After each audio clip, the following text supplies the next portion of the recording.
Sebabnya kita kan hujan, rajin hujan. Sebab tu kalau pergi tempat lagu tu kak, itu parut benar lah, sesak-sesak benar lah orang. Susah. Tapi kalau di negeri-negeri hok sana tu, dia hujan ni jarang-jarang, boleh tempat terbuka lagu tu. Sebab tu kita kalau semaya-semaya ni semua ni di masjid. Boleh semaya masjid pun boleh juga. Tetapi hak selalu Nabi SAW lakukan kalau semaya raya ni bukan di masjid, di musalla. Musalla ni tempat terbuka begitu. Begitu juga semaya istisqa apa-apa dia pergi di musalla. Bukan dalam masjid. Dalam masjid ni dia semaya 5 waktu, semaya Jumaat, semaya dalam masjid. Bukan musalla, semaya Jumaat masjid. Tapi syarat kau nak semaya Jumaat ni dalam masjid, tak juga.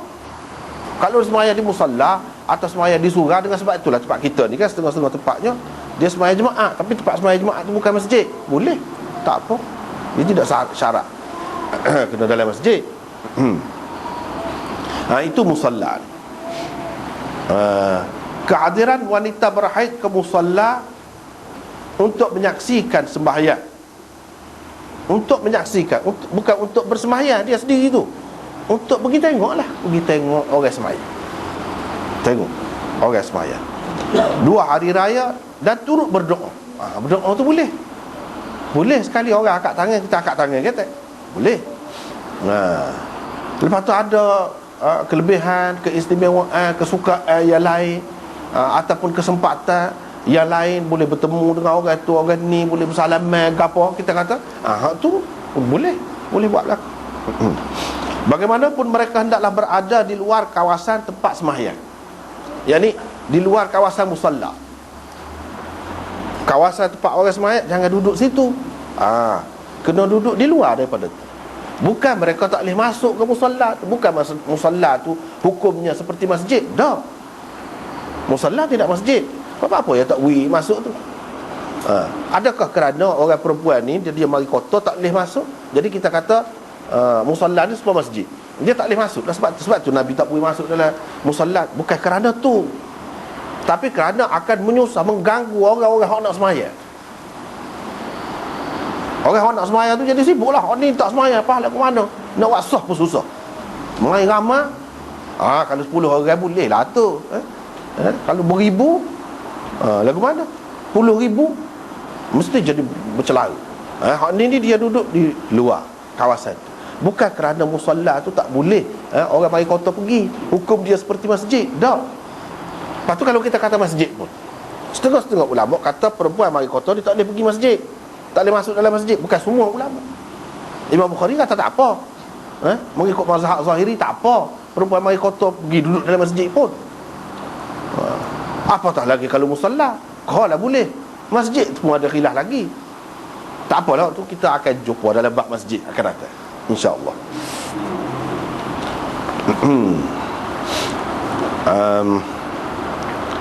Di sini apa ni? Hafsah menceritakan, kalau kita tengok hadis ni, Ayub meriwayatkan daripada Hafsah. Hafsah kata, kami dulu duk larailah anak-anak dara pergi tubik semayang hari raya. Anak dara hak tidak mari kota lah, hak tidak mari kota, ataupun hak tidak anak dara, hak tidak mari kota tu boleh pergi ke musalla tu semayang lah juga. Hak tak boleh semayang ni hak mari kota. Jadi kami duduk larai ni, anak-anak dara ni hak tidak mari kota dia pergi semayang. Bapa duduk sesak-sesak ramai-ramai dengan orang lelaki, ada di situ. Tiba-tiba mari satu orang perempuan, kata dia. Mari satu orang perempuan, dia singgah di Qasr Bani Khalaf. Qasr Bani Khalaf. Qasr Bani Khalaf itu pada muka surat 269, nombor 284. Qasr Bani Khalaf terletak di Basrah. Ni di Basrah, di Iraq lah ni. Qasr Bani Khalaf. Qasr itu asal makna dia istana, mahligai Bani Khalaf. Ia dibangunkan oleh Talhah bin Abdullah bin Khalaf. Bukan Talhah sahabat Nabi itu dah. Talhah bin Abdullah bin Khalaf. Kerana itulah ia terkenal dengan istana anak cucu Khalaf, Qasr Bani Khalaf. Sebab tu dia terkenal dengan Qasr Bani Khalaf. Perempuan tu pergi, dia singgah situ. Dia menceritakan, dia kata suami kepada saudara perempuannya, ipar dia lah, suami kepada saudara perempuannya telah ikut serta bersama Nabi dalam 12 peperangan. 12 perang Nabi dia ikut serta. Nabi semua sekali perang 17 perang. Hak dia pergi sendiri 17 peperangan.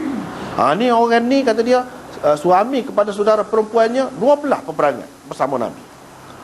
Dan adik-beradik dia tu sendiri, hak perempuan, adik-beradik dia tu sendiri ikut serta bersama Nabi dalam 6 peperangan. Orang tu, perempuan tu cerita. Perempuan tu nama apa? Tak ada sebut. Tak ada sebut. Kira-kiranya Imam Bukhari kalau nak kira riwayat daripada orang perempuan, seorang perempuan yang majhul, kalau nak kira tak kuat tu. Tetapi dia apabila tengok kemudian tu jelas siapa dia, maka tidak timbul masalah lah, kemah lah juga. Kalau tengok di peringkat mula-mula ni, nampak orang yang mencerita tu tak tahu siapa. Kata saudara perempuannya itu, ni dia royak adik-beradik dia, kami merawat orang-orang yang luka dan kami menjaga orang-orang yang sakit dalam perang. Saudara perempuan saya itu telah bertanya Rasulullah sallallahu alaihi wasallam. Ni hak perempuan hak pergi di Qasr Bani Khalaf ni cerita. Dia tanya Rasulullah, lagu mana, kata dia, salah ke kalau kita tak ada jilbab, tak ada kain tudung, kalau kita tak pergi ke musalla? Tak boleh ke? Nabi SAW kata, dia kata kena. Kena. Kalau saing-saing dia ada jilbab, tolonglah, builah hak dia. Kalau ada tudung, bui ke saing dia untuk pergi ke musalla tu, biar dia dapat menyaksikan kebaikan dan doa kaum muslimin. Apabila Ummu Atiyah, iaitu saudara perempuan hak tadi tu datang, saya pun tanya. Kata ni, kata Hafsah. Jadi hak maksud saudara perempuan tu, nama dia sahabiah tu, sahabat Nabi tu, Ummu Atiyah. Hak tadi tu adik-beradik dia, tak kenal apa tak apa lah, sebab bukan hak tu hak utamanya. Tuan diri tu Ummu Atiyah.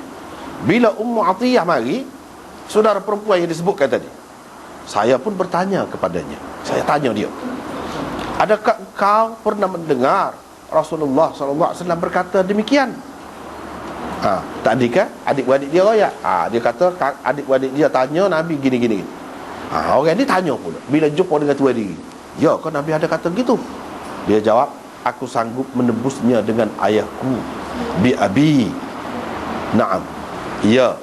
Dia kata, dia dengar Nabi kata gitu. Dialah yang tanya.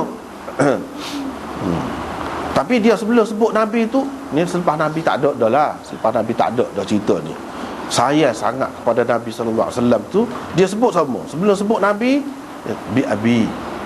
Naam, bi abi. Sami'tu. Apa makna bi abi tu? Ringkasan kepada aku sanggup menebus dia tu dengan ayahku sekali. Kalau katakanlah dia tu ditawan oleh musuh, nak lepas ni kena bui ayahmu, ganti ayahmu, aku akan bagi ayahku. Itu maksud dia. Ataupun kalau kata Nabi nak dibunuh, boleh kalau tak bunuh dia, kamu bui ayahmu, ganti dia, aku akan bagi ayahku sebagai ganti. Gitu mana saya sahabat ni, bukan hak lelaki, hak perempuan pun laku tu juga kepada Nabi SAW. Aku sanggup menebusnya dengan ayahku. Ya. Baru dia jawab ya. Tapi dia kata gitu dulu. Lepas tu Hafsah ni kata, dia kata dia ni kalau sebut Nabi mesti ada sebut bi abi. Lagu tu sami'tu. Kalau dia dengar bi abi, sami'tu. Saya mendengar Rasulullah SAW bersabda. Lepas tu dia pun royak panjang lagi. Anak-anak dara, wanita-wanita yang berada di balik tabir, dan perempuan-perempuan yang berhaid juga hendaklah pergi. Sini sebut perempuan-perempuan yang berhaid. Situ ada sebut. Pergi juga ke musalla tadi. Biarlah mereka menyaksikan kebaikan. Dalam majlis-majlis yang baik ni, walaupun tidak cukup syarat sikit pun, molek pergi. Menyaksikan kebaikan doa orang-orang mukmin. Bagaimanapun